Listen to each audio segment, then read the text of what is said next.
Bonjour à tous et à tous, bienvenue dans ce test et unboxing de la Bitoper LF350. Alors pourquoi 350? Parce que c'est tout simplement une lumière de 350 watts. Ça réplique un peu un Strike M pour ceux qui voient. Un moteur de tilt, une bande de LED blanche pure au milieu et du RGB tout autour. Tout est mappable, on peut l'utiliser en DMX, en sound ou d'autres choses, ou en auto. Mais ici, on va plutôt la tester sur ses capacités DMX, qui comportent pas mal de canaux. On va regarder tout ça, donc d'abord on va faire l'unboxing et ensuite on va passer sur la Granma et tester tout ça.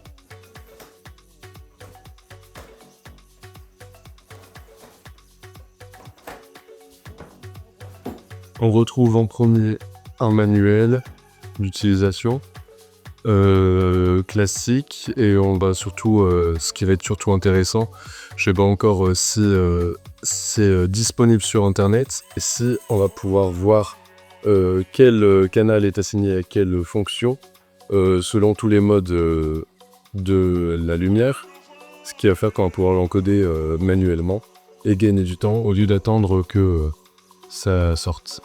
Donc voilà comment ça se présente dans le carton. On a une élingue en plus, une très petite élingue, très fine, mais du coup je suppose que ça va supporter le poids de la lumière, de cette taille classique. En dessous on a des attaches Oméga,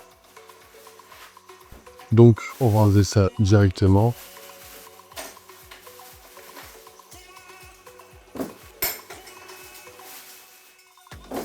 Comme ça on va pouvoir poser la lumière droit sur ses pieds et on va pouvoir la dévaler pour de vrai. Hop.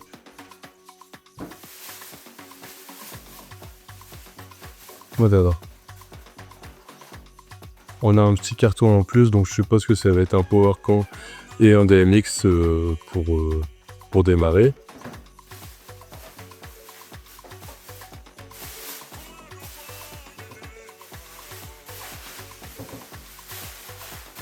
Voici la lumière, on va plutôt regarder ce qu'il y a dans le petit carton et on s'intéressera à la lumière juste après. Alors je pense que ça va être, il lui reste des accessoires qui viennent généralement avec ce type de lumière. Effectivement, alors un DMX 3 points en plastique, donc ça va être du secours mais on va pas l'utiliser directement. Et du PowerCon, du coup ici en prise européenne, je pense que c'est du 1m50, donc pratique. C'est même un câble de 1 mètre, donc c'est un peu short, mais ça peut toujours servir, ça dépanne. Merci bien, et surtout on a les deux Oméga qui vont pouvoir permettre de monter la lumière sur des clamps et puis la monter comme on souhaite. Sur de la structure par exemple. Maintenant au niveau de la lumière, je vais vous montrer. Juste derrière, voilà, en derrière, on voit un switch on-off, donc ça c'est bien, ça veut dire que si on branche et on débranche le PowerCon, on peut éteindre la lumière avant et éviter, je sais pas ce qui peut se passer, mais ça ce sera bien. PowerCon in et out, donc ça c'est pratique, le fait qu'on ait les deux, qu'on puisse les linker, et du DMX, attention c'est du 3 points, c'est pas du 5 points, et on n'a pas et du 3 points et du 5 points. C'est que du 3 points, donc c'est pratique pour quand on achète ce type de lumière un peu moins cher, mais quand on veut l'installer sur des plus grosses structures, ça va être un peu chiant de toujours switcher entre du 3 points et du 5 points. À l'avant, on a le petit écran pour la lumière avec les boutons sur les côtés. Donc voilà pour la présentation de la lumière, on voit que ici c'est assez épais, donc je pense que ça va être surtout au niveau de la ventilation. Enfin à cause de la ventilation que c'est assez épais. La lumière pèse vraiment dans lourd, je pense que ça va faire 3 kg. Donc voilà, on va pouvoir s'installer à côté de la Granma, brancher la lumière, du coup encoder tous les modes, on va partir du mode le plus simple au mode le plus compliqué. Alors nous voici devant la Granma, ici c'est une commande Wing sur Granma 2, Mais bon, ça fonctionnera de la même façon pour tous les types de consoles. La lumière est juste là, j'ai tout branché, j'ai pas encore allumé. On va voir ce que ça donne, donc je vais aller juste derrière, allumer la lumière. Donc elle est en train de faire un reset. C'est marqué sur l'écran. Donc voilà, elle commence tout de suite en mode DNX sur le canal numéro 1. L'écran fait moins jouif et plus professionnel, on va dire, avec les infos qui sont dessus. On a pas mal d'infos, dont par exemple la température interne de la lumière, ce qui est assez pratique. Donc on va regarder ça tout de suite. Moi je l'ai laissé en numéro 1 parce qu'il n'y a que cette lumière qui sera dans mon patch. Donc ça va aller. On va regarder un peu ce que ça donne les modes auto et mode sound, juste pour voir la puissance de la lumière. Et juste après on va se mettre un tunnel et tout programmer. On testera ça juste après. Donc les boutons sont pas cliquables, on va dire. C'est des boutons un peu tactiles. Du coup on fait mode. Donc le bouton menu sert à rien. Le bouton menu sert plus à revenir en avant. Du coup là on peut utiliser la flèche, entrée, mode select, DNX, entrée, mode auto, mode voice, mode scène, bon ça je sais pas ce que c'est. Voilà, donc mode auto, ça envoie pas mal, mais je dirais qu'on pourrait s'attendre à plus, à voir ce que ça donne au niveau d'une scène. Et on peut vraiment voir que tous les pixels sont à peu près disponibles, donc on va pouvoir faire des effets assez sympas. On va pas même pouvoir marquer du texte si on veut s'amuser, on va dire. Ça fait un peu kitsch, mais voilà. Mais nous, on va revenir en mode DMX, hop, menu, et on reste en 1. On va juste regarder le mode tac, setup. Les différents modes de canaux, on a 17 canaux, 38 canaux ou 381 canaux. Donc 17 et 38, ça va tranquillement. Je vais regarder et on va regarder ensemble juste à quoi ça correspond. Donc ça, on va pouvoir en mettre plusieurs dans un seul univers. Mais 381 canaux x 2, c'est beaucoup plus que 512. Donc on peut mettre qu'une seule lumière mappable par pixel, par univers. Donc ça, c'est un peu un frein. On peut même pas en mettre tout juste deux, on va dire. Mais bon, ça dépend ce que vous cherchez. On peut même choisir la vitesse du ventilateur et ce genre de choses. Donc on sent qu'on est sur un type d'éclairage un peu plus évolué que ce qu'on a l'habitude de trouver, par exemple sur AliExpress, on va dire. Donc ce que je vais faire maintenant, c'est que je vais faire tous les modes à l'aide de la notice dans la grande A. Je vais vous faire un petit timelapse pour la première, et puis après je ferai ça dans mon coin. Et après on testera tout ça. Voilà, à tout de suite.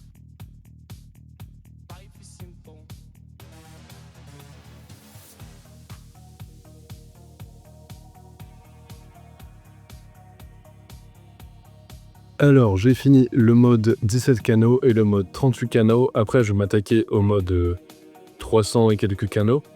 Alors, le mode 17 canaux, c'est RGB, tilt, plus le blanc au milieu et toutes les macros. Donc moi, les macros, je vais pas utiliser. Et du coup, en gros, c'est toute la lumière, tout s'allume d'un coup.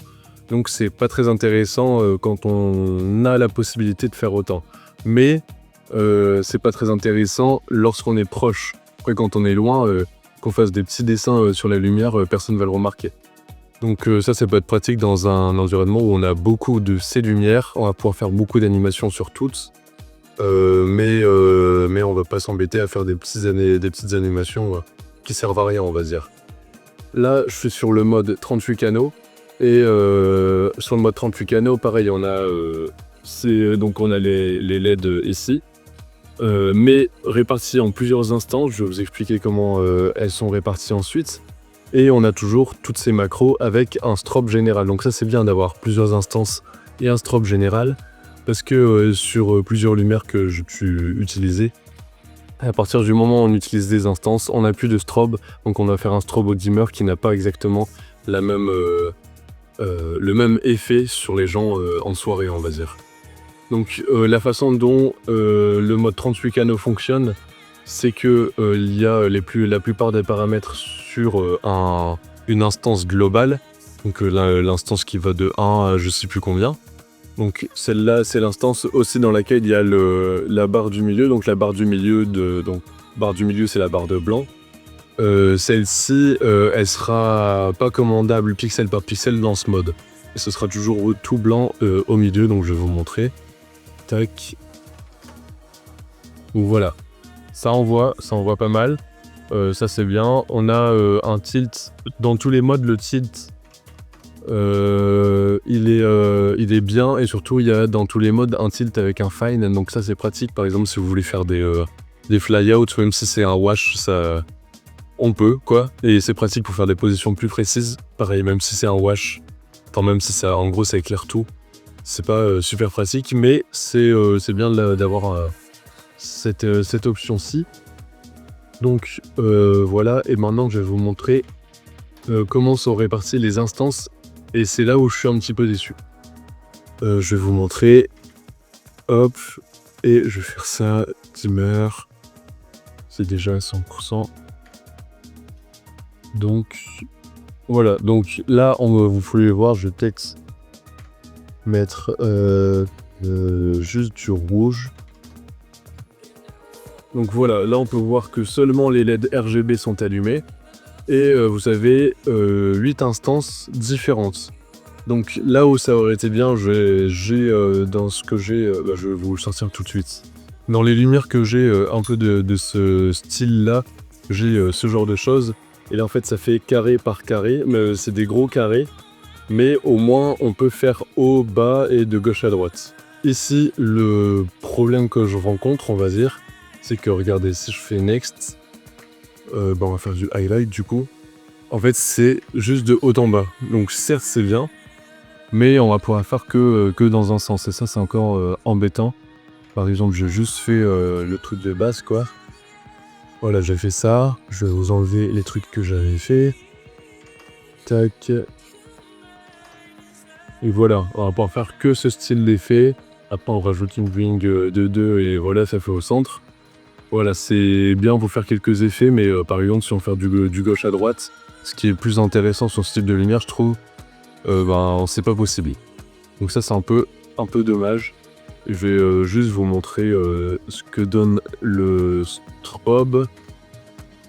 Tac, je reviens là-dessus. Donc le strobe qui est du coup dans le canal de base. Là, c'est le strobe si on met au max.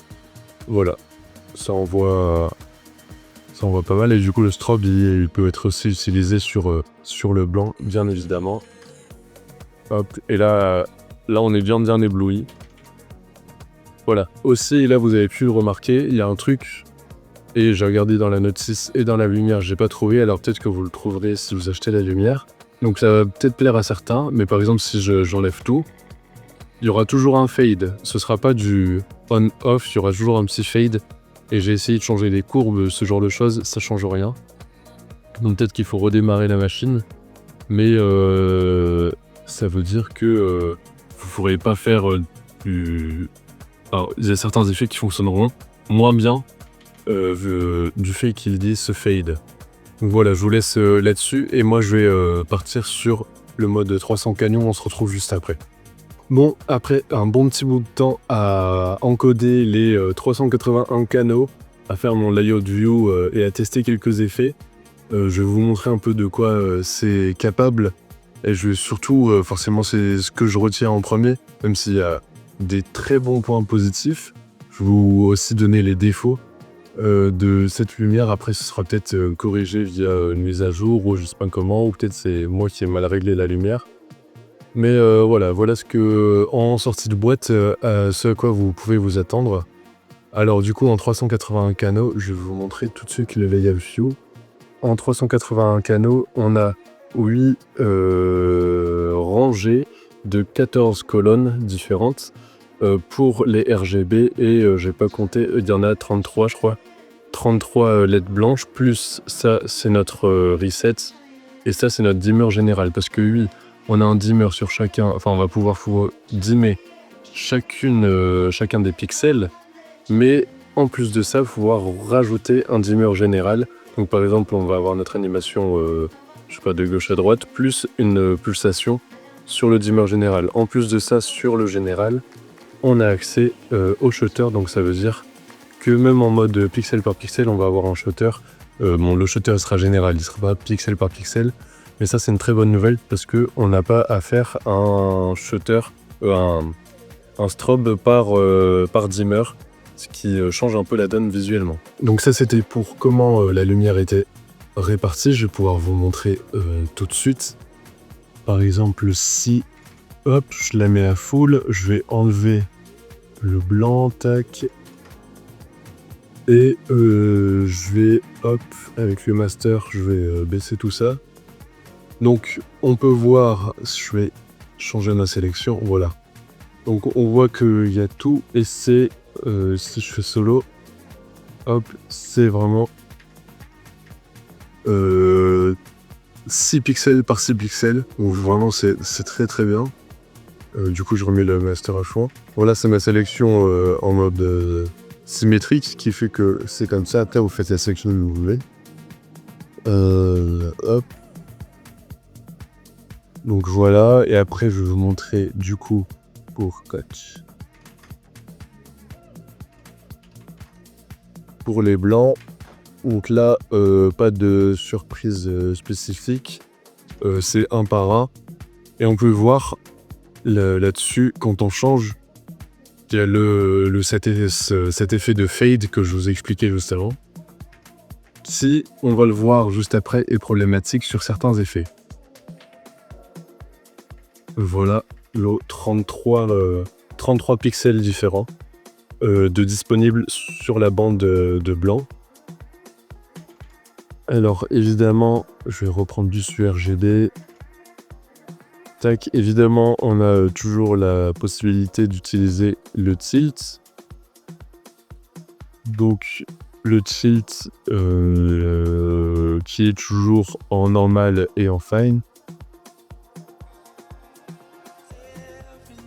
Donc voilà, tilt à 180 degrés, rien de bien spécifique.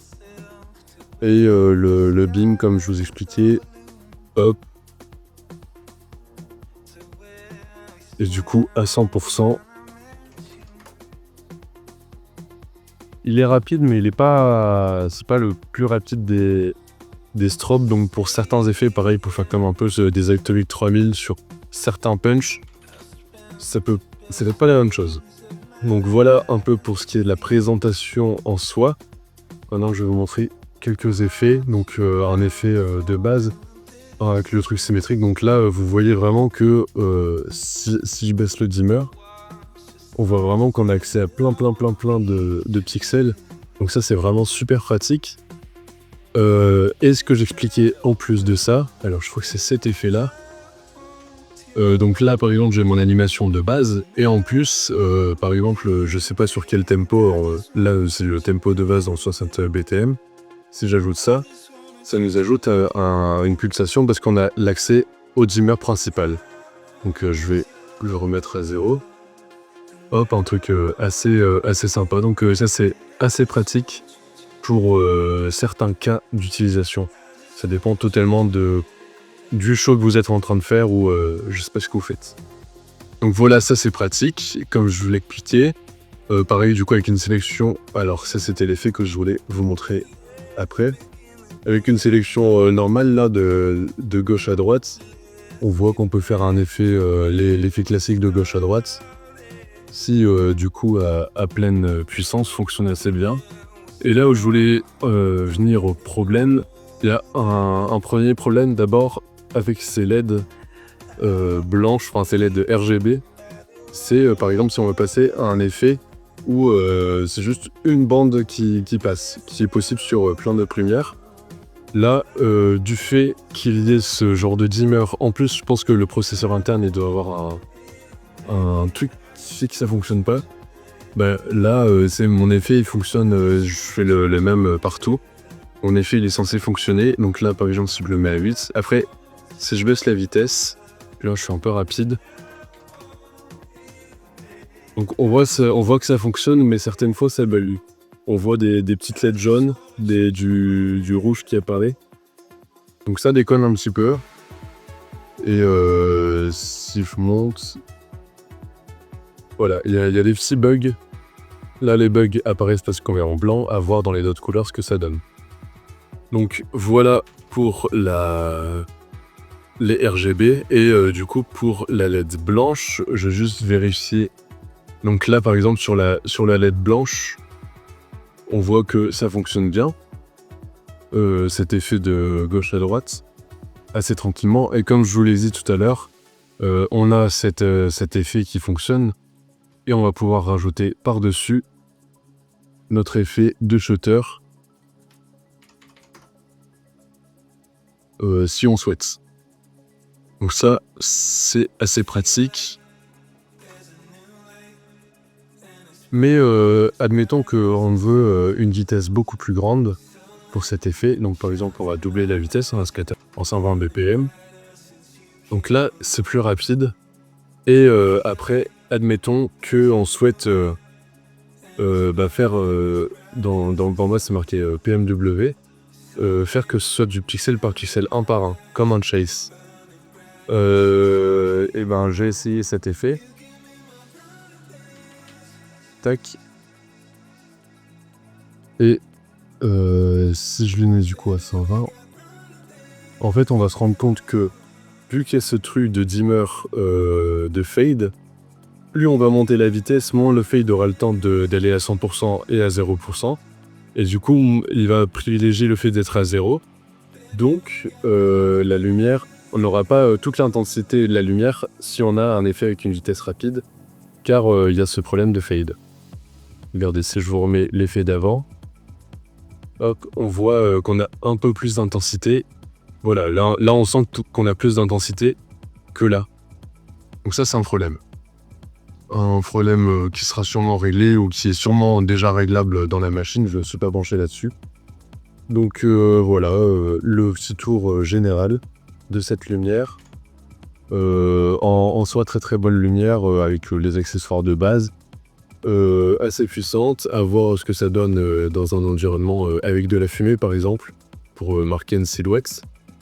Donc assez puissante, très très personnalisable au niveau des effets.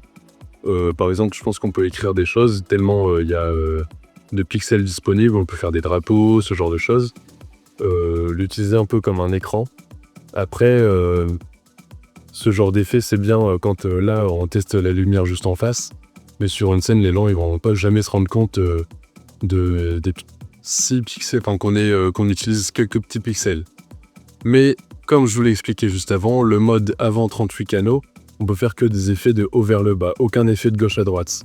Donc ça aussi un truc dommage, de se dire, est-ce que je suis en 38 canaux, donc je mange beaucoup moins de canaux, presque 10 fois. Si, c'est 10 fois moins de canaux que là, mais je peux faire que du haut en bas, et si je veux du gauche à droite, il faut que je bouffe 10 fois plus de canaux. Ça, pareil, c'est un truc à réfléchir. Après, je pense que là, c'est une lumière qui vient tout juste de sortir, et c'est un truc qui va être réglé par la suite. Donc voilà, merci d'avoir écouté, je vous mets le lien de la lumière en description, et puis on se retrouvera sûrement pour un prochain test de lumière. Bonne soirée à tous.